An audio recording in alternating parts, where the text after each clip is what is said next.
Welcome to the Fantasy Draft Room's live AMA Thursday night football reaction. Cody got to hear a little bit of conversation just as we hopped on here, but break down the game here. Tell me what your thoughts were on Thursday night football. First good game we have, I guess. No, It's been a while. no, not a good game. Not a good game at all. And it started early. It started early and often. And the reason it wasn't a good game is because of injury. We had two drop tackles that took out both Lamar Jackson and Mark Andrews within the first half of the game. Luckily, Mark Andrews was out, but Lamar Jackson was able to come back and finish out the rest of the game. It was it was not a good game. We also have Joe Burrow, who might have, he was already wearing something on his wrist. Looks like he injured it again. Who knows what this injury is going to be for him? Jake Browning was in for the rest of the year, man. For the rest of the game, he could be in for the rest of the year. Who knows? No, it was not a good game. Not a good game. I don't care what the final score was. I don't care how competitive it was. But for fantasy football purposes, no, this was not a good game. Yeah, man. I don't think anyone was really excited about this. The injuries started early and often, and it just kind of kept going. And yeah, Me in I like know 7 leagues. you're not the only one, man. Like Cody has a ton of them, so Andrews is going to be something we need to dive into here. Honestly, it's fantasy impact. Like we all just wanted that game to end and just say, hey, like let's call it 7-3. That's a wrap in this game, and hopefully everyone goes home healthy. And unfortunately, Joe Burrow went down too. Lots of fun stuff there. But let's just start with Andrews, since that's the big question right now. That's kind of the one we found out that might actually have a season-ending ankle injury. That's one you roster a lot of. And I know you have a lot of different teams that are probably contending with Andrews. Talk to me about like your situations. What are you trying to do with Andrews as a contender if you need those points? So luckily for me, I am a Andrews is basically the 1A, 1B tight end in Dynasty with Kelsey. I truthfully do not give a damn about Hawkinson, Laporta. Like if you want to already vault him up to like Dynasty tight end one, get out of here. Don't really care. Kincaid, any of those guys, like no, they're tears behind what the likes of Kelsey and Andrews have done for 5-10+ years straight. So there's no comparison to those guys. So I do have those guys as my 1A, 1B in Dynasty. Still, I do not care about Kelsey's age or Andrews' age for that matter. You want to tell, like, a lot of people, they're going to tell me, they're like, hey, you have Andrews on a tanking roster. What are you doing? Like, you need to sell off your younger pieces. Okay, like he's 28. He's 28. And Kelsey is 32, 33 years old right now and still competing at the level that he is. I have no issue. 5 years out, 5 years, I'm probably not alive in 5 years. I'm not even paying league dues in 5 years. There's no chance of that. So, This guy. nah, come on. Like, what are we even talking about? Like, this game is I get brought down to a yearly, a monthly, a weekly game. Come on. You're not talking to me about Andrews being anything more than a yearly asset at this point. But what you did want to ask me about was the injury. And I will get back to that because I got off on a little bit of a tangent there. a little bit. A little bit. Yeah. The injury, though. Look, it doesn't look good. It looks like he's probably get at minimum high ankle sprain from what I saw. Haven't seen anything from our fantasy doctor expert Jeff Mueller at all. I haven't really looked into it yet, but from what I saw, minimum high ankle sprain. You're hoping it's not a fracture. You're hoping it's not a tightrope surgery that could take him out for the rest of the year. He's a tight end. It's replacement level production, man. Like, can I get out for anyone within the Evan Ingram range? Might do that if I really need the points. But he's also one of the only people that's truly a difference maker, and I don't care. Like, I'll just hold it. I really do not care. I'll just hold. I'll hold it. So as a contender, you're willing to eat that because that's my struggle. I get where you're at with the dynasty value, and yeah, Evan Ingram would be one I'd be happy to tear off into. I mean, are you doing that straight up though? Like I think you're gonna have to. You can probably get a little bit something on top of that, but that No. Like right now, if he doesn't play the rest of the year, I think you're doing it straight up for Evan Ingram. yeah, I'd be fine with that. And I think you're fine with that. And if I need the points, I'd probably do it. But man, it'd be tough. Honestly, what I'd almost rather do, especially if the trade deadline hasn't passed, I still have a little bit more time to work trades. Can I just take the second and a random piece? I know Trey McBride probably with what he's done over the last two or so weeks, you're probably not getting the second and Trey McBride anymore. But can I get the Taysom Hill, the Juwan Johnson, and a second just to put that second back into something else? Because I know my tight end position, whatever I buy in production is not going to be he's not going to produce the level that Andrews was going to produce for my roster. What I do need though for the rest of the year is a second to pair with something else to improve my roster somewhere else, because I need to make up for the points per game lost in the Andrews to whatever other tight end I replace him with. I need to use something else to buy back the points per game that I just lost in losing Andrews. And so like I at least probably need a pick or another asset that I can pair with somebody else in my roster to get higher, because I need to do something to buy back those points per game. Yeah, I think the thing that I'm looking at with Andrews is also like we play in a lot of best ball leagues. So a lot of the spots that I actually have Andrews in are going to be best ball leagues. Like, would I be able to use a second or a third to go out and get a third for Jonnu Smith? Can I go get a Jonnu Smith at this point? Can I go find myself one of those legitimate replaceable tight ends, or even two, and use that kind of capital and just kind of ride out the injury if I can't get good value for Andrews right now? Because it does sound like it's season ending. That is kind of what Shefty's reporting. Again, we'll get confirmation. We're going to react as if it's going to be season ending. I think that's just the best way to move forward. And then, if it's not, we'll find out, I guess, tomorrow, I'm sure, or maybe the day after. But yeah, I mean, I think that's kind of how I'd look at it, is can I go acquire myself a cheap tight end to replace Andrews and just hold on to Andrews' value? If I have to trade, I'm sure I'll go for maybe one of those levels. What was that? I just went to X and just saw that John Harbaugh says Mark Andrews is going to be out for the season. There it is. Fuck.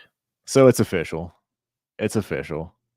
I mean, it's reported by a non-reputable conglomerate site, but yeah, he's going to be out for the rest of the season. Fuck. Yep. So, okay. There you go. Go get yourself some Evan Ingram. But I do think if this is an opportunity. Tanking teams. It does not matter if Mark Andrews is 28 years old. Go buy Mark Andrews on the tanking team. It does not matter. Yeah, and that's exactly it. I was going to say, this is an opportunity to go buy Mark Andrews. You will find people in leagues panicking. And I think that's the big thing. Like, as a contender, if you have him, you don't have to sell him, but there will be some people that feel that they need to. And so if you have a piece that you're willing to sell off, a tight end of any name, shoot your shot with David Njoku. Shoot your shot with some of those mid-tier guys that you probably are never going to get yourself a top-tier tight end with, and add a little bit of a plus on top of it and see if you can get that done. If people are really panicked for points, I think this is your actual chance to buy a tight end if you want one. But again, tight end is still replaceable. And so it's kind of hard to say. I just do think Mark Andrews is one of those guys that can stay in the top 2 or 3 when healthy. He's going to be there. He's going to be right back to it as soon as the season starts. So yeah, you're going to see a panic sell from the teams that need the points this year. And if you capitalize on it in the right move, go ahead and do it. So I think that there's a bigger conversation around a couple other players that were impacted by tonight's injury scares. Yeah, potentially both the quarterbacks. Potentially both the quarterbacks. You just had a rough night, huh? You just had a rough night. I mean, it's been pretty brutal, honestly. I haven't been the biggest Joe Burrow guy. I don't think I own a single Joe Burrow. So luckily, that one didn't affect me too much, but that entire Ravens offense did affect me pretty mightily, especially the continuation of Gus Edwards stealing every single Lamar Jackson touchdown on the ground. So, okay, yeah, appreciate you tuning in. This is our second live stream ever, so you haven't missed many. You're actually 50%, so you're doing pretty good. But yeah, thanks so much for tuning in. Appreciate you, man. Yeah, dude, I have one spot with Burrow. But yeah, as far as the Lamar situation, I said it. I said it earlier this week. I've been saying it. I think Gus Bus is that league winner this year. You say he's like, I keep seeing vulturing touchdowns. Like that's his role. Like that's literally what Gus Edwards does. That's it. And there's no one else. Like, we thought there were trade rumors of someone else coming in. I know we all had hope for Keaton Mitchell, and Keaton Mitchell had a big run, but didn't do much elsewise. It's going to be, as you even said, thunder and lightning. But I do think that this is going to be this year's Jamal Williams, and we're going to see some touchdowns, and he's going to have that value that you bought yourself a championship for a second or a third. Yeah, best third I've ever spent. Man, the Gus Edwards, the Mrs. Frizzle Gus Bus, is a pretty exciting venture this year. They're venturing in unknown lands that we have never seen before over the first 7 years of his career, over just mediocrity. It's pretty good though. It's interesting whenever you get a new offense and whatever. It's interesting to me that Lamar Jackson, after he got his contract, like he has always been a just, hey, I'm going to lay everything out all on the line every single play type of guy for the first 5 years of his career. And then he gets the contract. And now anytime he's doing the Jalen Hurts method of anytime anybody's about to tackle me, nope, down. I'm not going to run through any contact. I'm not going to be a goal line back. I'm not going to be anything. The only reason that Jalen Hurts is still as valuable as he is, honestly, is because they have the tush push. And that's the only reason that he's getting goal line touchdowns. That's the only reason he's still valued as a top 3 quarterback in my mind. If Lamar Jackson was in that offense and doing that same exact thing as on the goal line, he would have 9 rushing touchdowns right now compared to what is it? Gus Edwards has 8 over the last 5 weeks, I believe, rushing touchdowns. If Lamar had even half of those, I believe he'd be the quarterback 1 on the year. It'd be a completely different story about him. But that's not the new offense. And I do think we have to adjust to that. I don't know how much we need to really over adjust to it, but he's not going to be getting these rushing touchdowns as much as he was getting in the past because of the Todd Monken offense and what we're seeing here going forward. Luckily, he's healthy because he did get drop tackled, and it looked like his ankle might have been gone for a second. Luckily, we have him. I'm glad to have him, but I don't know if he still really has that top 4, top 5 quarterback upside if he doesn't have the rushing touchdown upside that we saw in the past. I mean, Lamar has 5 rushing touchdowns on the year. It is in 3 games. And as you mentioned, Gus does have 9 in the last 5. So it's stupid. He doesn't deserve half of them. He may not, but that's absolutely his role. That is absolutely his role. And Lamar doesn't want to take hits. That's why Hurts doesn't want to take hits. They want to have longevity as a quarterback in the NFL. And they know that taking big hits is just not the path to continuing to get contracts and staying in the league and staying healthy. So they're going to not, they're going to avoid those hits when they can. And unfortunately for Lamar, I guess, unfortunately, however you want to look at this for fantasy purposes, Gus Edwards is a very good goal line back. Fits the bill, does what he needs him to do. He's never been a guy that you expect to have that what is 1 catch for 80 yards in the one game. Those aren't the plays you expect from Gus Edwards. You expect 1 yard, 1 carry, cloud of dust, 3 to 4 yards, and you just hope he falls in the end zone. That's what you hope for. And now he has a role where he can do that. He's in a situation where they have a good enough offense to get in goal line situations, and he's just going to Jamal Williams his way to 15, 20 touchdowns. Truthfully incredible, especially with one of the best defenses in the league, that they're giving him that much of an opportunity. Because typically whenever you have that good of a defense, your offense is not typically within the scoring situations that they are in, especially within the 10-yard line. Man, that team is one of the best teams in the NFL right now. They just showed it to the Cincinnati Bengals, who I know lost the quarterback on a little bit of a schneid since losing to the Houston Texans as well, who I think that's a little bit of an overblown situation too. But 3 weeks ago, they just lost to the Panthers. So let's not really get all up in arms about CJ Stroud and Bryce Young and all those conversations. But man, this Baltimore Ravens team is awesome. And it sucks to lose what is probably one of the best tight ends in the league behind Travis Kelce right now. So then just fantasy impact for the Ravens real quick here, because obviously Lamar's still, going to be there. Gus is still their guy. Keaton Mitchell. Isaiah Likely has been a fantasy relevant tight end in years past when Mark Andrews has been out. There's also Zay Flowers. We got C. Odell get used quite a bit. Or not quite a bit. He at least had 4 good catches. It's an OBJ game, over 100 yards for Odell. Yeah. Again, 4 catches. But it's like, yeah, it's nice to see. It's nice to see. And we did see Zay Flowers, run one down and get called back for a flag. We saw a lucky Nelson Aguilar one, which kind of made up for the Zay Flowers touchdown, getting called back.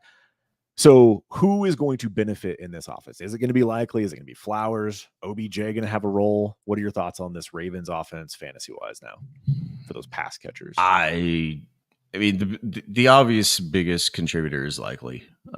He's going to step into the Mark Andrews role. You'll see a little bit of Charlie Kohler in there as well. You already saw it tonight. But truthfully, the biggest contributor is Likely. I do believe, though, that it expands a little bit to like maybe 2 targets a game more to every other player. But like, what does that really mean? Yeah, it's Likely and a slight bump to everybody else.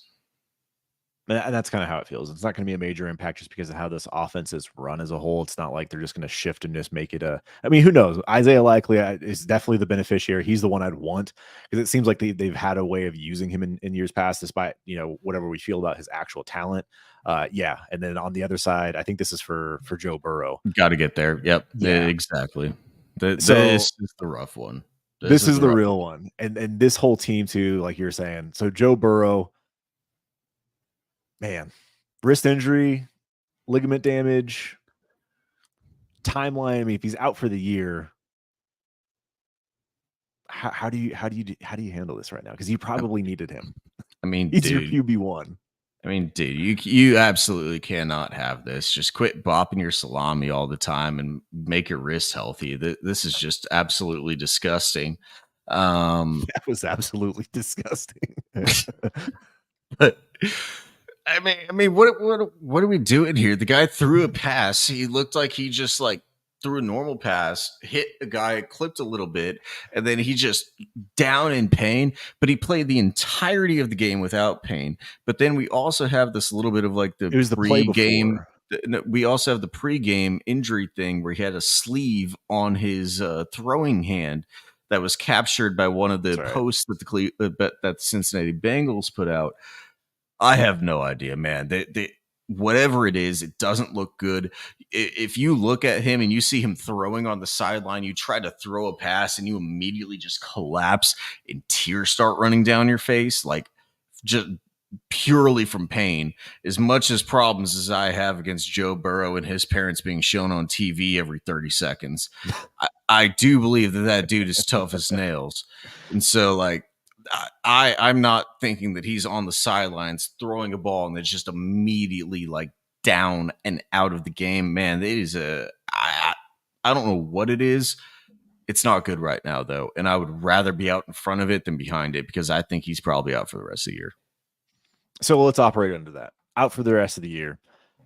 A couple different scenarios here. Like, again, this is probably your QB1 on your team. If you happen to have him or on a competitor's team, he's probably not on a tanker. If he is, I don't think you're going to have an opportunity to buy him. But if he's on a contender and you want to get points, what kind of trades are you looking at? What kind of players are you trying to package together to go get Joe Burrow? And in what situations would you do it? Would you still do it as a contender? Just want to kind of get your overall thoughts there. Yep. Okay. So as we're pulling that one up, oh my God. What happened? I pulled up KCC. Oh, jeez. Jesus Christ. You know who's QB3? Who? CJ Stroud over Josh Allen.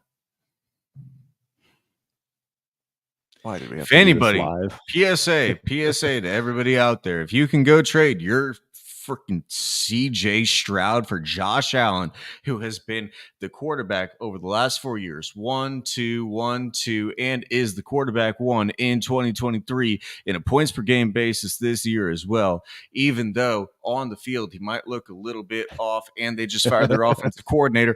I would say the historical production should say that you should probably fucking take Josh Allen over CJ Stroud, who's played 8 fucking games in the NFL. Good God, people, what are we doing?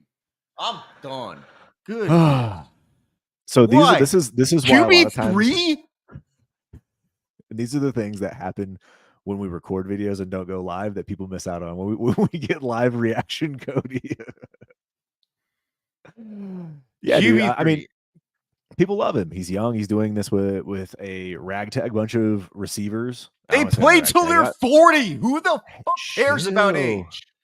I'm not saying age. I'm just saying he's a young quarterback that he's a rookie. Like, let's be real. Like, forget age. He's a rookie where he should get better than what he's doing right now because he's going to progress as he learns the NFL. Okay.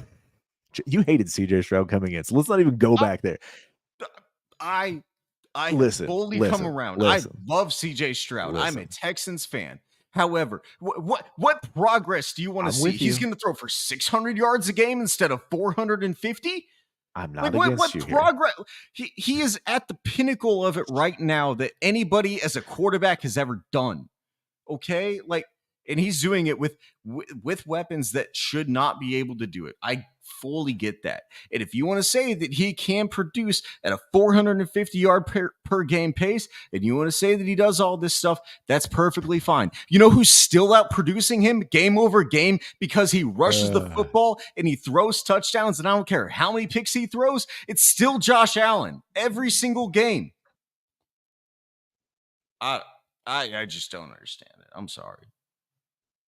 We'll switch this up for you because we were on the wrong side this entire time. But yeah, like, I'm with you on the Josh Allen thing. Like, I still think Josh Allen should be valued. I have him as QB1. He's still going to be putting up QB1 numbers consistency wise. Like, anyways, that's here nor there. Yeah, getting back on track to Joe Burrow, but I guess you can't trade Joe Burrow. We were talking about Joe Burrow and CJ Stroud potential trades, and now you looked at CJ Stroud and realized that there's no way that you're going to be able to trade Joe Burrow for CJ Stroud. You have to pay up on Joe Burrow to get to CJ Stroud. Yeah. Absolutely ridiculous.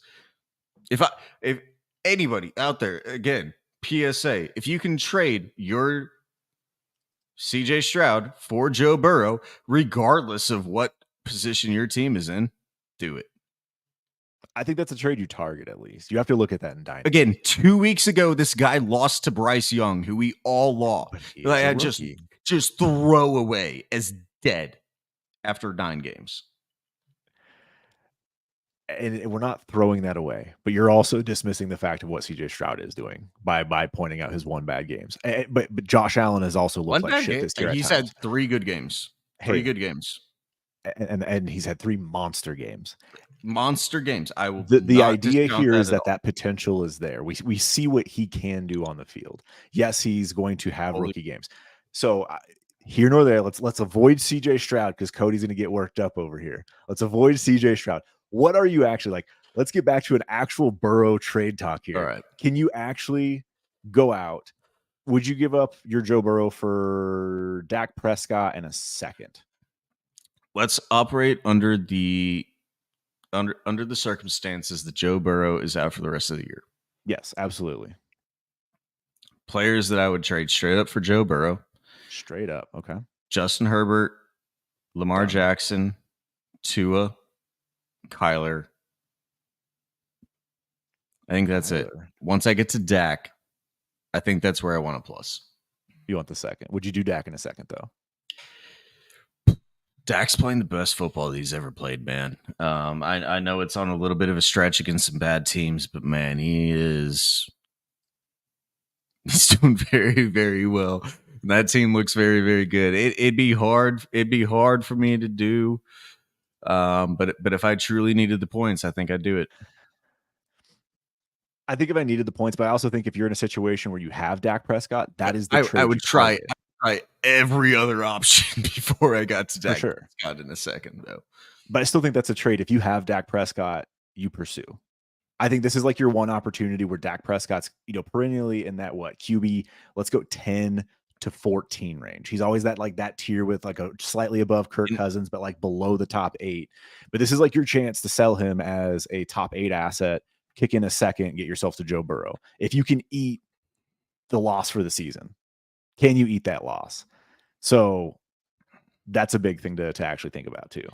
And it's a beautiful time for it too. Like we're a couple weeks away from the playoffs where everybody's leaning in or leaning out, and you're probably coming up on some trade deadlines too in a lot of leagues that unfortunately have trade deadlines. I commission a league where I stupidly have a trade deadline. I don't know why I do, but it's coming up in 2 weeks, and so it's coming up to the point of like if you see these injuries this week, like it's gonna be pretty rough, and you have to try to figure out a way to navigate yourself through this. And if you just happen to have that Joe Burrow injury where Joe Burrow is going to be your QB1 for the rest of the year, and you were leaning on this, man, it's going to be pretty hard not to, especially if you have everything else in your roster. The record necessitates that you need to make a push in. How could you not just take Dak Prescott in a second and you just say, hey, I'm mortgaging everything for right now, and I don't really care, and I get a little bit of a second that I have a little bit of flexibility to play with? I'd take it. So I'm sitting in a situation right now where I actually have Joe Burrow lineup league, USFL style. So it's Devi, real degenerate stuff. I am in. Oh, BB1? No. USFL lineup league. Yeah, I'm in USFL lineup league. Lineup league. Yeah, my bad. Yep. Points per game are like average points per game. I'm like one of the third or fourth highest scoring teams. My team's outside of the playoff hunt right now. I lost Danny Dimes, which I guess was kind of a blessing in disguise. I was able to trade for Trevor Lawrence too. So I have T-Law and Burrow and a lovely Brian Hoyer who I have not cut yet. So I have Burrow and T-Law on an outside of the playoffs. Be a little bit more active, bud. Man, that's bad. That is bad. That's on me. That's on me this year. That's on me. And I'll acknowledge that. But so I'm outside the playoff hunt. I could make the playoffs. I could sneak in. I think 1, 2, 3, 4, 5, 6. So I'm a game and a half off pace, 2 games off pace. 1 week, I could turn this thing around and I can win. I'm playing I'm playing one of the worst teams, so I'm actually going to get 2 points or 2 additional wins this week. And so it could put me in. You can sneak yourself in there. I could sneak in. And I have a really good roster. So just kind of break down the rosters to help you understand if I should push or go. Saquon Barkley, Josh Jacobs, Joe Mixon, David Montgomery. I do have Jamal Williams and Chuba Hubbard, but whatever. Amari Cooper, Mike Evans, Zay Jones for whatever that's worth, Jacoby Myers, Pittman, Amon-Ra, and then it is start 13, start 2 tight ends. So I have Dalton Schultz and Noah Fant. So like kind of meh, Juwan Johnson too. Kind of meh, but I have to set a lineup for this one. It's a solid enough lineup where I could compete, but I'm on the outside looking in. Taking Joe Burrow, do I go get myself a Dak Prescott and a pick? Do I take that chance of down tiering and just seeing if I can improve the rest of my roster by making some additional moves to make the playoffs? Do I eat it? What are your thoughts here? I mean, the fucking issue is that you have running backs that are just god awful that probably won't finish out the season on their teams. Saquon Jacobs, Mixon, Monty. Every single one of those teams could be on a team that does not make the playoffs and just cashes it in with a hamstring injury. And I don't like anything about what you just laid out there, especially as a team that needs to win games over the stretch to make it into the playoffs. Just being fully truthful, I don't like where this is at right now. And then you're going to ask me to play the variance on a probably mid-ish team, and then with the quarterback injury to try to underperforming T-Law. Try to win something where we're probably only paying out the top 3 teams, maybe the top 2 teams in this league. And even if you get bonus, if you get the top 2, you're probably only like 2 times in your entry fee. No, this team, I'm punting into hell. We're playing for next year. So ride this out with Joe Burrow. Trade off the aging wide receivers and running backs, and just kind of push that way. I don't see how this team makes it to the finish line. It's the schedule. Like legitimately, I could win out, and so like that's where like the struggle is. And I'm with you. I think that's kind of where I'm leaning is to sell off because the very first week, I hate saying this, but again, this is a league I took 2 losses right off the rip because the lineup didn't set for me and it doesn't like auto set in Oh, NFL. I remember that year. Yeah, so that was a fun 0-2 to start the season with 0 points for. So it crushed my points for by like 200, and then it gave me the double L. So it's definitely put me in the hole. But yeah, like that, I think that's kind of where I'm at right now. I might have to just start trading things off, accumulating some youth, and just move forward. Yeah, Dynasty Daddy's in the building. What's cracking? Oh, that's pretty good, man. It's pretty chill. Hey, Dynasty Daddy, man. Fixed one of my problems within like 2 hours, and it took a full 2 hours to fix. So shout out to that guy. He is absolutely awesome. If you have any issues with that website, go over there into the Patreon, into the Discord, and he will fix your problems And if immediately. you don't know about And- Dynasty Daddy, go check out DynastyDaddy.com. And honestly, if you have to don't do know, like probably I would just say like don't use it just so you can't use it against me. But for for that, man, like go over and use it. It's a Absolutely. fantastic tool. One of the tools outside of Destination Devi tools that we have. That's probably the second most one that I use out of all of them, and I literally use it every single week to try to gauge where all my teams are. So Chase, anything else from the Thursday night game that we need to really talk about? I know we talked about Burrow. We talked about Lamar a little bit. I think he's okay, though. We talked about Andrews. A little bit of Anything else Jamar from this Chase, game? I guess. Are you worried at all about Jamar Chase right now with the fact that, again, taking that aspect of no Joe Burrow, we saw what Browning could do, did chuck the ball his way. Is it worth trading off of a Jamar Chase and trying? I would say yes, you would do it for CeeDee Lamb and AJ Brown. I think you would do that right now just to take those points of how well those two have been playing. So let's go a tier lower. You go into the aging guys of Tyreek Hill, Stephon Diggs. I don't want to say Adams and Cup at this point, but like, where are you at with those kind of like that tier? Like, what level would you go down to if you are to down tier from Chase? Love that you answered with those exact two names because those were the two that I was going to bring up. I'm getting closer and closer to the point of we've had a top 2 in Dynasty for a very long time. Feels like a very long time. Honestly, it's not been a very long time. You go back to like what 2019, 2020, and Michael Thomas and Juju Smith-Schuster were the wide receiver 1 in Dynasty back then. So not a very long time in the grand scheme of things, but has felt like since then, and since these two have come into the league, it's been Justin Jefferson and it's been Jamar Chase, and those are the only two that could ever be at the top. I think as we're seeing injuries come down to these players more and more often, that it needs to be expanded a little bit, and especially with the emergence of AJ Brown being a true one for the Philadelphia Eagles, with CeeDee Lamb being a true one in this over 4 weeks scenario, being a true one for the Dallas Cowboys. Like CD, I have a little bit more hesitation with because like we've never really seen him be used like this outside of the past 4 weeks. It's awesome. I love CeeDee Lamb. Absolutely. I don't know why they haven't been using him like this for the last 3 fucking years. Like it does not make any sense why he's just been basically this guy that's getting like 7 targets a game. It does not make sense why they've been using him in this underappreciated role for the talent that he is. But he's being used in a new role. He's being used in the AJ Brown role right now. And I think all of those guys need to be lumped into the same category at this point. If you're going to give me any plus on top of any one of them, by all means, sure. And then you get to the problem of KTC ranking values, because you're going to tell me whoever is wide receiver 5, I probably have a first round pick difference in value between that person and whatever person you just told me about in the top 4. Amon-Ra. And Amon-Ra is right outside in terms of KTC. I want a first on top of Amon-Ra to get to any of those 4.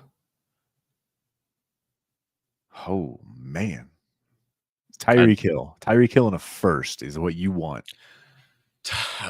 so Tyreek is the one that exists in this like little void enigma area Tyree 2K, baby. because Tyreek 2K is happening right now. And how long do you believe that it can happen for? Yeah, And man. we both here on TFDR, like we are anti-ageist. We love old people. Like Yes, we do. we are cougar hunters through and through throughout the fantasy football streets. Shout out to my wife. Hey, if your age has 3 in front of it, oh boy, I am drafting you a round earlier than your ADP. That is an absolute fact. And Mike Evans is going to get there soon. And oh boy, I'm going to be crusty for Mike Evans for a long time here in the future. But anyway, as it goes to the Tyreek Hill situation, that's one where if you are truly needing the points, like I better be top 2 in the league. I'd better have a buy locked up, and then I might do it. So I will say this. This is actually one of the situations where if I have Tyreek Hill as a contender, this is actually one of those chances where I will go buy Jamar Chase. Because I do think this is like one of those chances you can go into a top asset, even if I'm a contender with Tyreek, even if I need the points. Like Jamar Chase isn't out. Like, and I know it's he's probably going to take a hit in efficiency. He's going to take a hit in all of those different things, and I get that. But you know what he's going to still do? He's still going to go out there and play football, and that dude can ball out with anybody. So I would be willing to go trade my Tyreek. I'm trying to go trade Diggs. I'm trying to go trade Olave and go get myself Jamar Chase. Like this is the buy window because he's not out. He's not out. I'll just say he got 7 targets for 2 catches and 12 yards today. That's okay. Let's get some practice going. That's not okay.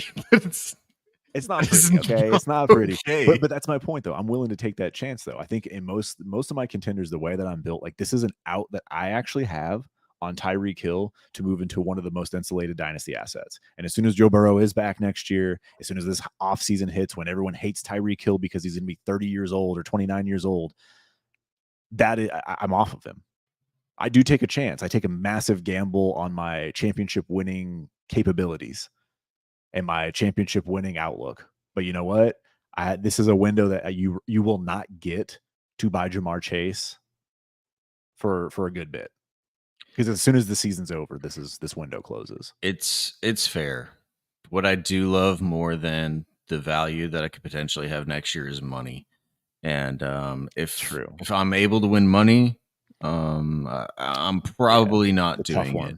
I'm probably not doing it. But like to your point, you put me outside of like you put me in that like fringe range. You put me on like that Tyreek Hill team that has like we're in 4th, 5th, 6th place right now, and we're just trying to say like, hey, what if the variance happens and I'm able to make it in and I have a little bit of future that I can build upon.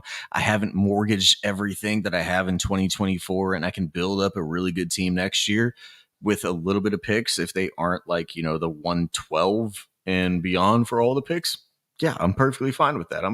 I'm perfectly fine not betting everything upon this year just to make it if I only have like that 10% chance to actually win anything. But if I'm like that top 1 or 2 team, man, I don't think I could do it.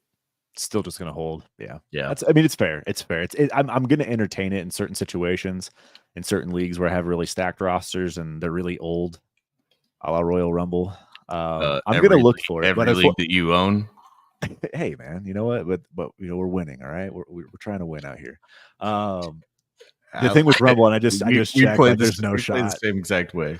There's no shot. I just checked Rumble, and it's Cedech who's in one of the dead last, and then Jag has the other one. And I don't think Jag. Hey, I don't know, Jag could make playoffs, man. Jag could make playoffs. We're gonna go hit up Jag. Where you at?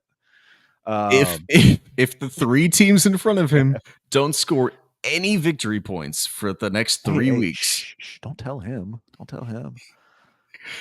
It's improbable. It's not impossible. All right, gonna go send this Jamar Chase straight out. All right, so I think that wraps up all the fantasy impact from Thursday Night Football. One more game. One more that we got is OBJ back? No, I mean, no. He had a good game. Like it was nice to see. he's going to be super inconsistent. That whole passing offense, we saw Rashad Bateman get a touchdown. Zay Flowers should have had a touchdown. Nelson Aguilar ended up catching a fluke pass that he ran in for a tutty. Like, I would love to say Odell's back, but unfortunately, like if you have him in best ball, sure, hold him, but you do not want to put him in your lineup. No. Again, this defense is falling apart. Yep.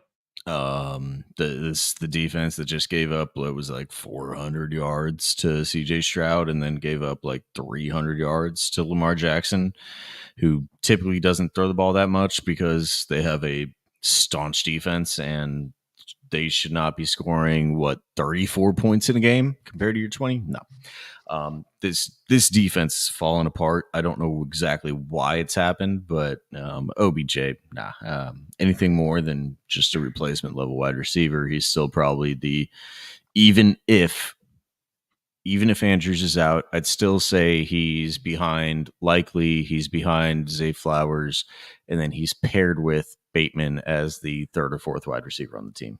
So just because my guy Dugan's in the building, big Ravens fan, and he's the one who asked the question about is OBJ back.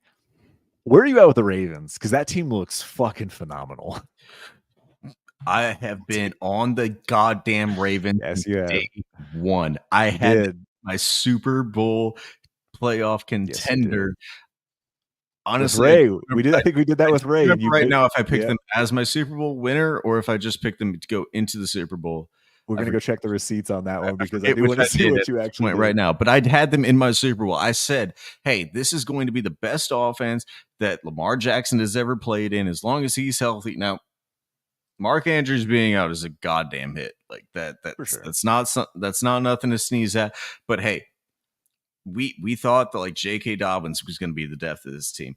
They have had injuries so much throughout the last like 4 or 5 years. I've thought they've had a Super Bowl contending team throughout all of those years. They've just been plagued by injuries. You've seen what I think they put a stat up on the Amazon broadcast tonight. Like over the first 10 games of Lamar Jackson, over like his first 10 games throughout the season, he's like 90% winning percentage, and then they go down to like a 30% winning percentage after week 10. And every time it's typically because everybody's injured. Either Lamar Jackson's injured or the entire defense is injured, and they just can't win games. And they're finally healthy a little bit. And now goddamn Mark Andrews is injured too, and it looked like Lamar Jackson was going to be injured too. I just hope that this team can get to the playoffs healthy. And if they do, I do think that they are true Super Bowl contenders. Like, I'm still going to operate that Mark Andrews is out for the season. Based on what we're hearing, it sounds like he's out for the season. So we're just keeping it real, man. Like, you got to keep it real. It's time to just rip that Band-Aid off. It's over. So I do think that if Lamar stays healthy, that defense is good enough to win. I do think that defense is top. They're good. They're good enough with Isaiah Likely as a replacement. Yes. Yeah. They still have a good enough run game. Lamar has to be healthy for the playoffs. But it cannot be Pro Bowl Tyler Huntley. No, it cannot, unfortunately. So, yeah, that's kind of where I'm at with the Ravens. I think that they're probably the top team. I would love to see. I mean, the Chiefs, you can never just discount. That's the only problem. Like, even though they lost to Denver, like, there's nothing you can do to like ever make me feel like Kansas City's out of it. So that's always going to be a threat in the AFC. I would love to see a Ravens defense against the Kansas City Chiefs offense, because that offense Ravens take that. I would definitely bet the Ravens are a favorite in that game. Yep. If they played next week, even with Mark Andrews out, I would bet Ravens are a favorite. Yeah, man. I think this is a year where Kansas City's offense is stoppable, where they just, it's not like you don't have an answer for Kelsey. Like, you can stop that offense. Just fucking triple team him. Fucking triple team him. It's not like Kadarius Toney's actually going to fucking catch the ball. They're not going to catch the ball. Yeah. No, and even if they do, they're going to catch behind the yard gain, and they're not. No, there's. I would definitely bet Ravens if those two teams played right now, even after they just played a Thursday night game, they play right now. I bet Ravens. Yeah, I feel that. All right, so like let's wrap up that AFC talk there. That's Thursday night football. We do want to do some start sits. I think we should just do it differently instead of us doing the competition back and forth. Since we kind of a little lowish on time. Let's just talk about some of the top 12 potential like start options or sit options, and just kind of look like we normally do. But instead of competing against each other, we'll just kind of hash them out and talk about start sits. Yeah, let's just run through it. I'm gonna present. Let's throw us over to the side view right here. Just bury me. Love it. Yeah. Oh, down there. Good God, Chase, come on. What the hell are you doing? Just get up on the screen, bud. Yeah. Uh, All right, share your screen, homie. there we go. We got it. All right, there it is. Fantasy football rankings. We're gonna go to the week 11 quarterbacks. Let's go through sits first. Let's go through sits first as we're looking at the top of the rankings here. We're gonna look at quarterbacks first. We're gonna look at anybody 1 through 12 that you would potentially sit in week 11. I know this is gonna sting you, and a lot of people love this guy, but Josh Dobbs is the one that immediately stood out to me. I know Dobbs has done some great things this year, but the Denver defense has looked a lot different over the last few weeks. I would not want to start Josh Dobbs this week. I just don't think it's going to be a very smart play. I think there's going to be some turnovers happening here. I think he still could have a top 12 finish, but it's going to be like real borderline kind of where he is. But he's more likely to finish as like QB 18 in my opinion. Yeah, I know you love him. I know you do. Well, I mean, I love myself some Dobbs. I love myself some Mud Daubers, and I love myself the Pastronaut. But I do agree with that one just because the Denver defense seems to be actually clicking right now. It is definitely a different defense from the time that they gave up 70 points to Miami a couple weeks ago. There's no reason that this team is anywhere near. They honestly shouldn't even have the same name. They should be like the Denver Mountaintops or something. They should be the Denver Avalanche or something like that because they are not the same team that they were playing as 4 weeks ago whenever they gave up 70 points or however long it was ago against the Miami Dolphins. Yeah, so I do like that one. I'm going to take a little bit of a cop-out answer as well. I'm just going to take Justin Fields coming back in his first game where I don't really trust his grip strength with the thumb against a good Detroit Lions defense. You're going to give me him at QB 12. I understand why he's there just because of the rushing upside and the upside that he does have each and every week that he starts. But I think we have all seen, even in the couple of games that he did look passable, he's not a good quarterback. So I'm going to take Justin Fields against the Detroit Lions as my sit of the week at the quarterback.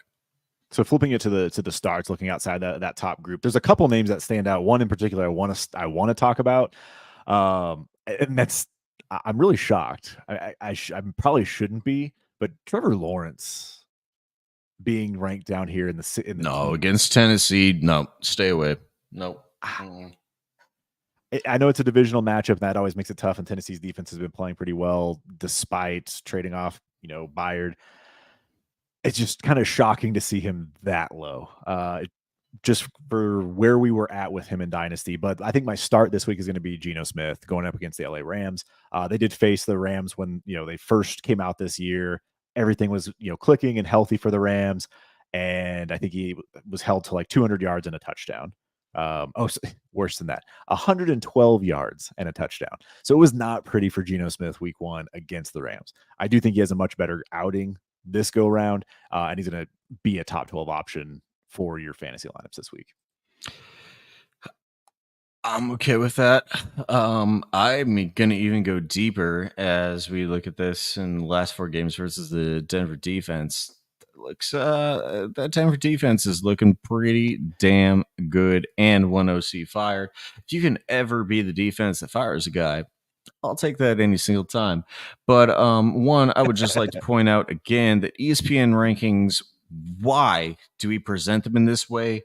If NR3 is going to give you a 23 overall, ESPN, please figure your stuff out over there. Get your it would help together. us. Like, I have my shit pretty figured out. Not you. And I can't figure my shit out. I can't figure my shit out every week because you're not figuring your shit out on my other screen. and I would love to be able to present an actual, argument to people. But regardless, figurative. Uh, Um, I'm going to go with Matthew Stafford, though. I'm going to go with Matthew Stafford against the I like Seattle that. Seahawks, who have been a pretty susceptible defense each and every week over the past probably like 3 or so. Now, they have had a couple of rough matchups, but in a divisional game with Matthew Stafford back off of the UCL injury, same injury that Justin Fields has, I know I'm playing points both sides of the coin here, but if you're going to ask me who's been a better quarterback over the last 14 years in the NFL, Justin Fields was playing in Pee Wee football at that time, and Matthew Stafford was a rookie for the Detroit Lions, and he's played through a hell of a lot of injuries. And Justin Fields has never done anything except run the football to actually scoring fantasy points. So I'm going to take Matthew Stafford against the Seattle Seahawks to actually get me a lot of good points with Puka Nacua and Cooper Kupp. Let's go, boy. I love how we both dynasty in 1 to 2 year windows, maybe 3 years max. And you just brought up a 14-year historic of Matthew Stafford. That just threw me off. I actually don't know if that's the actual number. I was just throwing one out there, but I do think it's about like 10 to 14 it's been a while. years. Yeah. So that dude is an absolute, like, honestly, Matthew Stafford is a truly Hall of Fame candidate quarterback. Interesting take for. I mean, he's one of much more than like Matt Ryan or Phillip Rivers. He actually won a Super Bowl. That's fair. That's what gets you into the hall now. All right, that's quarterback start sits. Just kind of a couple ones that stand out to us this week. Let's getting into the running back situation here. Top 12 running back sits. There's a few 24. That really stand. Oh, it's top 24. Excuse me. So top 24. I was looking in the top 12 because I was a little bit surprised to see this one so high. But I do understand why. But this is going to be a Rachaad White down week. This is going to be a Rachaad White down week.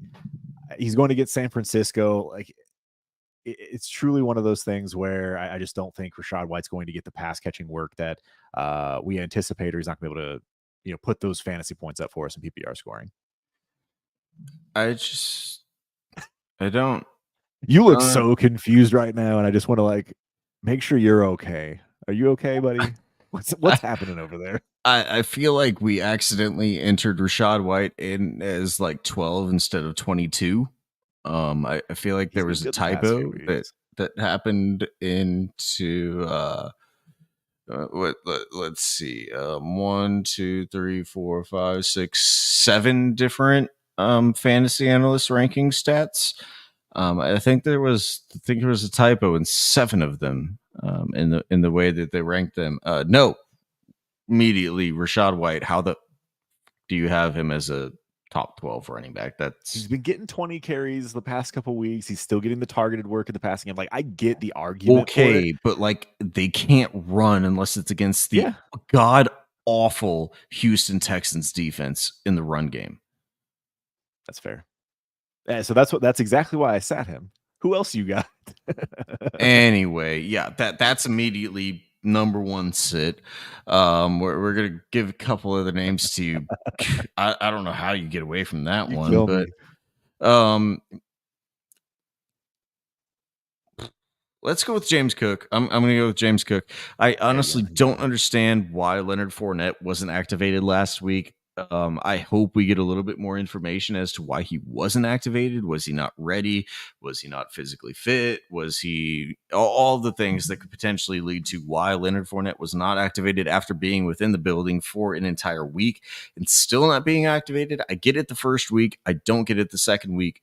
However, James Cook fumbled twice, one of them right back to himself. While it looked cool, you know who it doesn't look cool to? Ken Dorsey, who just got fired because your fumbling ass just fumbled all over the field and you lost that game because you're a terrible running back.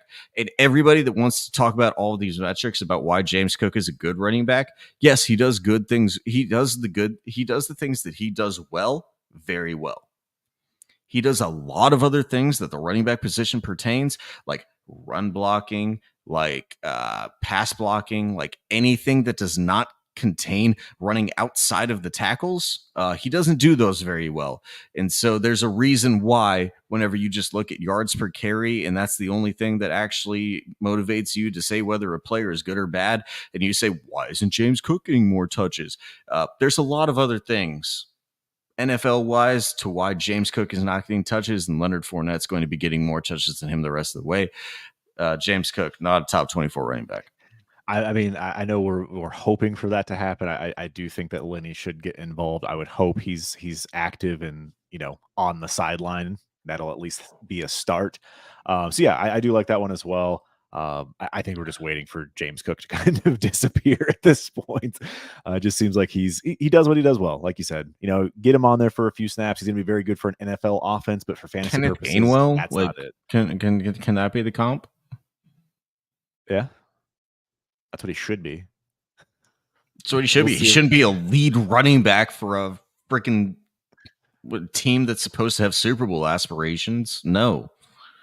I'm going to go down a little bit further. I like that. That was kind of the one I was looking at in the top 12. Breece Hall against Buffalo is an interesting one as well, but I do think Breece is going to be good enough. I still want to sit Tony Pollard. Like, I don't know what to do with Tony, man. I don't know what to do with Tony Pollard. Like, even when that offense explodes, like, Tony Pollard is just the guy. And so I feel like I think I'm just going to sit him again. Screw it. I'm just going to ride with benching him. He's been an RB2. He still gets touches, but it's just not enough. Kansas City Carolina's defense is okay. It's literally just, does he fall into the end zone? Because he's not going to get the yardage on the ground, or he's not going to get the work through the air. I'm going to give you another one along the exact same lines. Saquon Barkley. Why the fuck is Saquon Barkley a top 5 running back with Tommy DeVito running his offense? Washington's run defense. That's disgusting. Where was Joe Mixon on the week? If we can find that, I guess we don't have the Thursday because his ranking here. His ranking is probably so low because of all the NRs. Who knows? Because we Joe Mixon 48. Thank you, ESPN. These are really great rankings. But I would much rather start Joe Mixon, and I believe he had a very good game with all the points that he got through the air on this week, then I would rather start Saquon Barkley. So Saquon Barkley honestly is on the outside of like top 20 fringe for me compared to top 5, which we're seeing here, which is pretty disgusting in my opinion. Yep, absolutely. So flipping it to the starts, and this is getting hard at this point in the year. Like, starting someone outside the top 24 at this point in the game is quite a challenge. There's a few names that usually stand out, and I'm just going to steal the one from you because, like, he's been my guy. I held on to him. You hated me for it. You said he's going to have no role, and here Devin Singletary is, like, still out there just grinding away doing his thing. I think he's going to have another good role this week, and we're going to just love me some Devin Singletary yet again. Hate me, I know. I could just feel it. If Devin Singletary, who do we got on our matchup? One, you're picking a guy within the top 24, so there's already a little bit of funny business going on here because that's technically not a player that you can. So I just looked. I mean, I refreshed this an hour ago, and he's at 26. So apologies, I did not. I was looking at my own. So he is now at 23. Okay, so it has moved since the hour that I pulled this up. Holy crap! Well, so much for that one. Jaylen Warren. What an absolute cheat. What a cheat.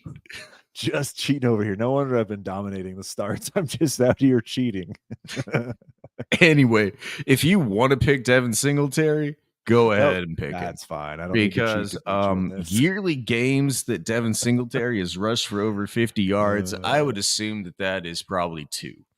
1, he rushed for 150 last week, and 2, I assume that happened sometime whenever he broke one rush for 40 yards sometime because he was lucky and they only played one person on defense. He's not a good running back. The Texans' offensive line in the rushing game is not good. I have no idea what happened last week against the Cincinnati Bengals. But Devin Dingleberry, as I like to call him, is not good. So I will bench him, and I will take anything. If you could get a second or a third, honestly, any third for him, I would take it absolutely run to the bank laughing. I do believe that Dameon Pierce comes back and sits in this offense much more than Devin This Dingleberry does. Yo, Bake, Uh, this couldn't be more real. Cody is just he's frustration bus tonight. He is on that frustration bus. it's been a rough week, and I want to let a Yo, lot of TNF, stuff out. yeah, man. It So sounds like it's been rough, and then TNF just ruined your day, and here we are. it's But it's sorry, been I it's been derailed it. it's been pretty brutal, and we got to talk about another guy that's going to not produce as well as he's projected to produce. And actually, no, we're We're talking looking at about start. the starts right now. We're Yeah, talking about the starts. yeah. You're talking about Devin Dingleberry. That threw me That threw off you because off. he's I know. I obviously a know. sit. What I am going to talk about though is the starting potential of. I'm going to go with Jalen Warren. Jalen Warren. No, I can't do that against the It's Cleveland offense. Cleveland. I'm going to go. Yeah. I'm going to go with Daryl Henderson. It absolutely sucks. But you've got one more game without Kyron Williams. You do have at least Matthew Stafford back. I do think that they can move the offense with Matthew Stafford in there. I do think that Daryl Henderson should be within the top 24. Yeah.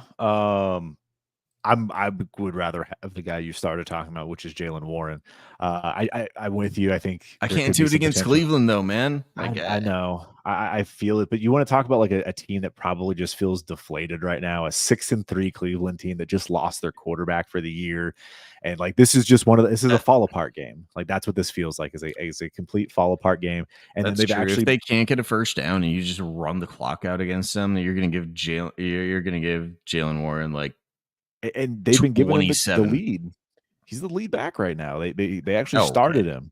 Oh, He did. He started. Like you didn't hear him say like that? They came out. Tomlin false, said told him. false I know. false advertisement 101, fake news. The only reason that he was listed as a starter was because George Pickens is a fuck up and they don't like him. And George Pickens wasn't listed as a starter. So whenever they came out of the tunnel, they listed 2 running backs as starters that week. Okay. Okay. And I can hear what you're saying. I hear you. But then when you look at what like Najee and him have been doing on the actual football field, you tell me who's the lead back in that situation? Najee is the leading running back in fantasy points per game the entire Okay. year. Okay. All right. There's just there's no arguing. I mean, it's a complete timeshare, man. Like it is a Oh, split both of them 50-50 are good. backfield. Both of them are good. Yeah. I think you can start both of them each and every week. I Yep. do believe, I honestly do believe with you that in the bye week that we're having and with the running backs that we're seeing above these, Jalen Warren should be above 27. Do not have any issue with that. However, everything else that you're saying about it, I don't agree. But I do believe that he should be above 27. Let's get you one Just more out here to here. argue with me.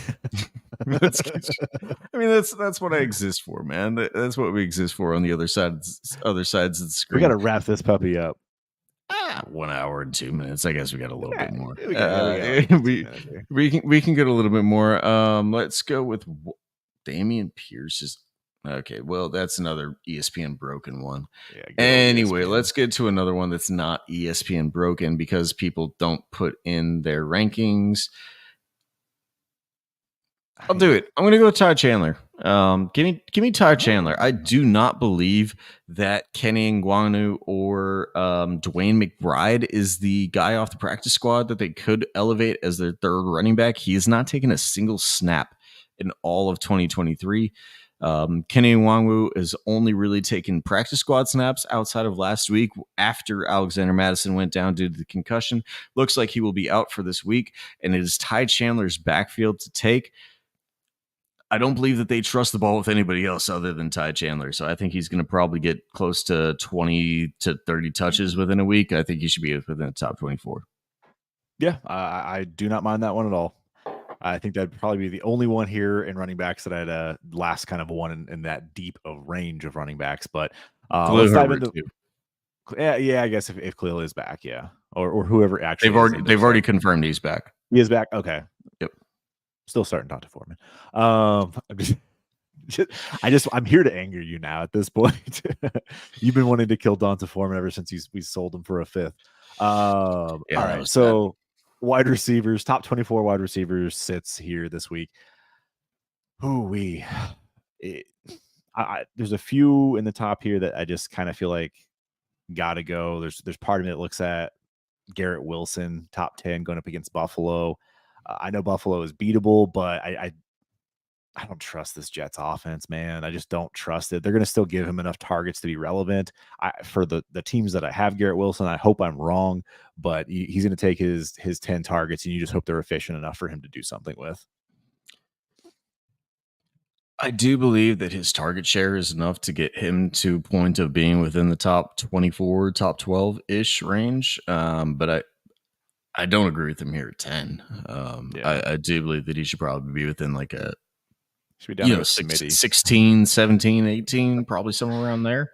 Um, he's just fully volume dependent because you have basically little to no touchdown upside. You have no big play upside because Zach Wilson can't throw the ball down the field. You're basically just relying on, hey, how many slants can I throw to, how many slants or 10-yard outs or 5-yard outs can I throw to Garrett Wilson today? And that's basically what you're betting on. And you hope you get at least 8 for 70 yards. And I don't like to bet on that. So For sure. I definitely think that that is one that I would put outside of my top 12, maybe outside of my top 24. I don't think I'd really bench him, but you Could probably be got to fringe. start it. You probably got to start him, but it'd be one that I would definitely be willing to take a look at. I'm going to go with Jalen Waddle, though. Jalen Waddle against the Las Vegas Raiders. It's Jalen Waddle every week, right? Like every week he just keeps getting ranked inside of the top 15, and you just keep looking at it like, why does he keep getting ranked here whenever on, like a normal consistency basis he's either wide receiver 30 or he's wide receiver 2? I'd much rather take the bet that he's wide receiver 30 this week against the Las Vegas Raiders. I'd much rather take the bet that it's a Tyreek Hill game. And if I'm going to take the bet between the two, yeah, anybody inside of the top 24 here, I'll take the bet on Jalen Waddle to not be the top end wide receiver that everybody thinks he's going to be each and every week. So the other one that I'm looking at here, like, and I'm kind of looking at volume plays. Like this guy's going to get volume, but I'm legit concerned with the matchup, and that's going to be Adam Thielen. He's a guy that I'd love to have most weeks, but going up against Dallas is going to be tough. Like it's just going to be tough. Like there's going to be pressure all over Bryce Young all game long, and good luck. Like we saw how frustrated Adam Thielen was last week. I think that's going to carry over into this week. I agree. Would have been the next one that I would have taken as well. He is the wide receiver one there. It kind of has Yep. a lot of a vibe to kind of what, and not exactly, but it does kind of have a vibe to what Jalen Waddle is. Is like he's there because of necessity and he's there because of what he can do. But what's the consistency and what is the realization of that each and every week? It's very hard to predict. And whenever you face a defense like the Dallas Cowboys, like the defense that they are playing over the last couple of weeks, I don't see how you can actually with confidence predict that Adam Thielen is going to have a good game, anything more than like 7 catches for 50 yards. And unless you play in a high point per target or high premium league, like what is he actually doing for you? Like I'm not trying to actually slot him into my lineups, especially within this matchup. And that's going to get us to our last sit of the week. And I'm going to go with, I don't really like this one, but we need to go a little bit down the board. I'm going to go with Tyler Lockett. I don't really believe that within a game interdivision within Los Angeles Rams, you're going to have JSN, you're going to have DK Metcalf, you're going to have Tyler Lockett. You're going to put both of those guys within the top 24 against the Los Angeles Rams defense. I don't believe that they should both be within the top 24. I do believe all of them should probably be within the top 36 at wide receiver, but I'm not willing to put Tyler Lockett all the way up there yet, just because of the target share that he's been getting over the last couple of weeks with the system that he's playing in, with 3 wide receivers that could do basically anything at any time. I'm not willing to put Tyler Lockett up into my top 24, so that's going to be my sit of the week at wide receiver, second one. All right. So then we need to get into the starts here. Check out outside the top 24 for wide receivers. and look at some potential starts here. Now, there's a few that do stand out to me. Hopefully, my rankings are still up to date as can be because these guys are on the fringe. But I'm just a little surprised to see Tank Dell. They're back to back. Tank Dell and Nico Collins both hit back to back. It has been target overload the last 2 weeks for Tank Dell. 14 targets, 11 targets in each of the past 2 weeks against the Bengals and the Bucks. Whereas Nico Collins on the flip side is only getting 5 or 6 on average the last few games. So it's kind of you're banking on a big play or a touchdown. But I think I'm going to start Tank Dell. It feels like it's a little bit surprising. If you're gonna tell me you're gonna give me double digit targets, he could be Jalen Waddle, and I think that's the whole thing. Is like when you're talking about somebody that's outside the top 24, that could be a guy that's ranked close to the top 12. That's what you're looking for. Where can you find that value? Can you start yourself some Tank Dell this week? My resident Houston Texans fan, how do you feel about that one? So the only thing that I would say to Tank Dell is I think it depends a lot on the injury to Robert Woods. And that's what I'm trying to look up right now. Did not participate in the most recent practice on Thursday, which would probably lean to he's not going to play in Sunday's game unless we see a limited or full participation of Robert Woods in the Friday practice, which typically whenever you have 2 or 3 DNPs throughout the week. Typically don't have that on Friday unless something drastic happens. So I actually do really like Tank Dell if Robert Woods is out. If Robert Woods is in, I don't like Tank Dell at all. I don't believe that he's actually even really secured himself in that role over Robert Woods just because he is the veteran. I understand that he is very, very good. I understand the team probably thinks he is very, very good. However, the team wants consistency. They want the veteran presidents with a very young team and a very young core around them. I do believe that Robert Woods will still be on the field and take a probably 50% target share of those targets away from Tank Dell because they do play exactly the same role. They do it differently, and the play calls are especially different whenever they do play those situations. Tank Dell is a vertical slasher. Robert Woods is underneath in the slot, but they play out of the same position and they play out of the same personnel. And so with that, I'm basically going to say whether it's I'll give it to you if Robert Woods doesn't play. So okay. I'll give you that one. Devonta Smith is number 24. I don't know if that qualifies for us, but I'm just going to throw that one out there. I picked Devin Singletary, so I guess. Is Devonta Smith is number 24 against Kansas City. If that's a high-scoring game, which honestly, I would honestly bet for it to be a little bit lower of a scoring game. Because of the defense of the Kansas City Chiefs being better, actually, than the defense of the Philadelphia Eagles right now. I would actually bet for it to be a little bit of a lower scoring game, but I will take Devonta Smith. I would actually, if I was actually starting somebody though, I would start Nico Collins over Tank Dell. So I'll take that one. It's my actual start of the week. Okay. Yeah, I was going to ask you about the Nico combination. So the other guy I want to just highlight, I would take any Houston Texan right now. And I think Noah Brown way down there is also viable. 43. Yep. He's been getting, those deep opportunities. He's looked very good in this offense since coming back. And you want to talk about a team that traded away, that traded for the pick, like the Texans and the Cardinals are playing this week. Like that trade directly impacts what's happening. We got Will Anderson and CJ Stroud going up, trying to show their value. And I could just see CJ Stroud torching the Cards this week. And I know our little, I don't want to go down the CJ Stroud path with you again, but it's fair. It's fine. I think this is going to be a good week for him. I will go down the path of it doesn't even matter though, because the Texans did not trade their own first away. They traded the Browns first away, who is now looking very, very good as they have DTR starting the rest of the way instead of Deshaun Watson. And props to Nick Caserio, man. I was against everything that we did in the draft, early in the draft, and all the trades that we made. I was against drafting CJ Stroud. I was against drafting Will Anderson, or I was for drafting Will Anderson. I was against trading up for, and basically drafting CJ Stroud. everything's paid off though pretty well. And all those people out there saying, hey, just because of that video that was released, you didn't even try to trade for the Browns pick instead of your pick.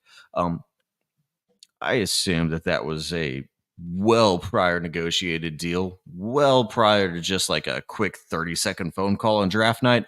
I don't know, but whenever you're running a $5 billion organization, I feel like there's a little bit more of a conversation that goes on before that. Would make a little bit of sense that you would already have that deal kind of laid out in pre-stance, but looks like we got the better end of the deal anyways. So to all those people and me, you got burnt. Anyway, where are we at? Just give me one more start here. I just kind of talked about that. Just give me one more start here for wide receivers. We can get to tight ends and we can wrap out of here. Yeah, we'll take that one pretty quick. I'm going to go with Jakobi Meyers against Miami. That's a pretty good one down here, all the way at number 37 against Miami. I haven't seen anything that has said Davante Adams is truly the one for Aiden O'Connell. It has looked like Jakobi Meyers has been the one for the last like 6 weeks, regardless of the quarterback here. So give me Jakobi Meyers well outside of the top 30, or well outside of the top 24, and even outside of the top 36. I'll throw one more name out here just for sake of argument. And I just think it's going to be a week for him where he's just going to get a big touchdown. And that's me, Gabe Davis. Nothing other than that, where I just feel like Gabe Davis will have that opportunity, especially since Sauce will be on the field.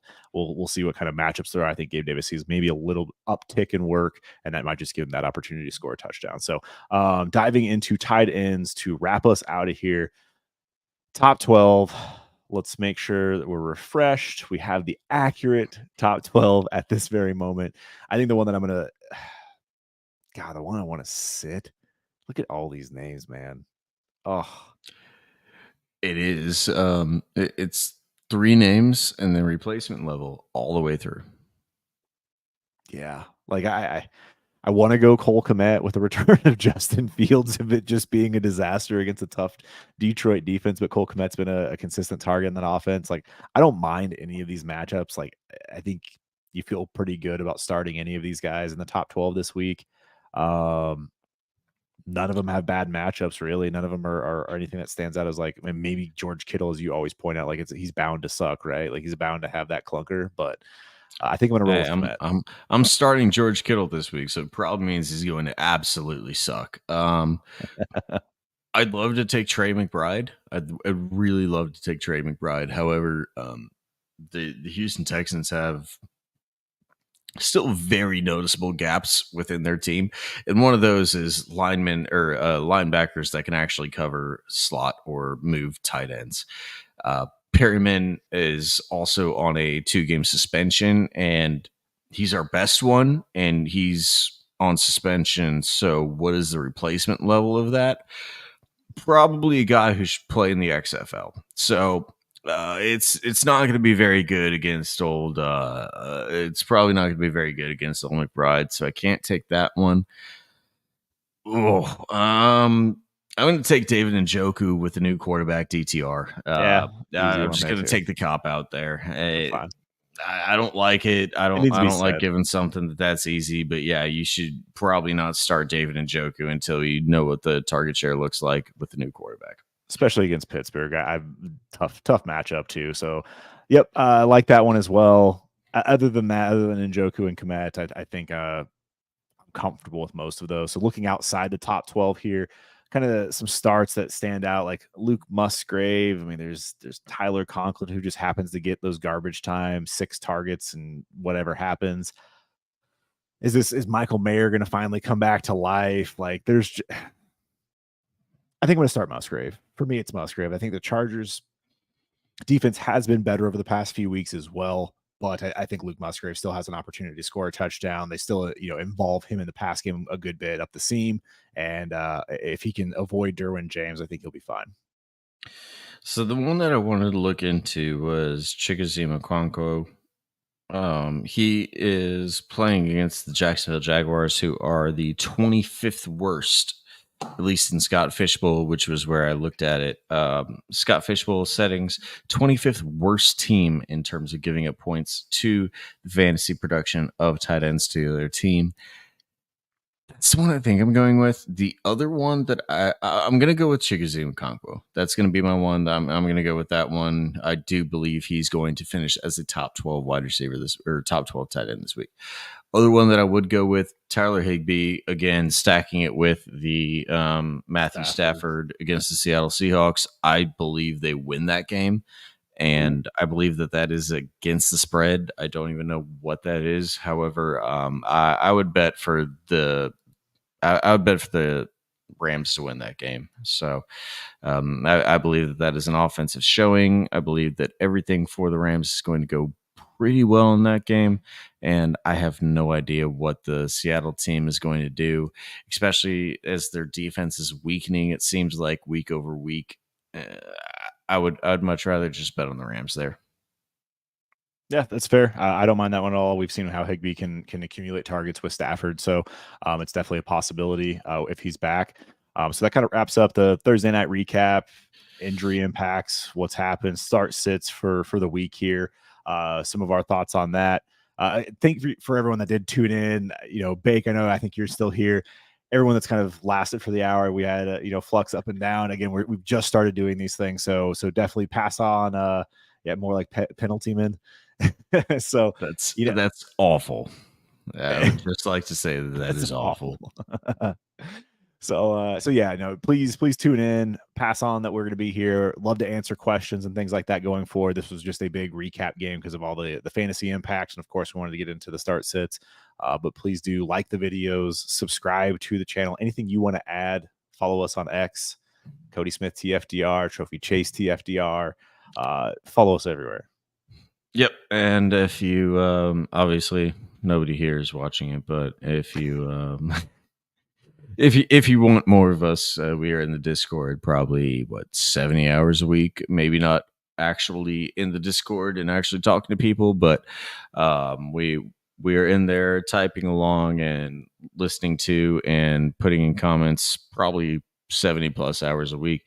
It is literally my entire life. So if you want to get into there, it is patreon.com/all gas Heisman tier. If you want to get into that, gives you so much access to everything. And if not, you just keep coming back here each and every Wednesday or Thursday going forward. I think I do like these Thursdays going forward after the nice. TNF game.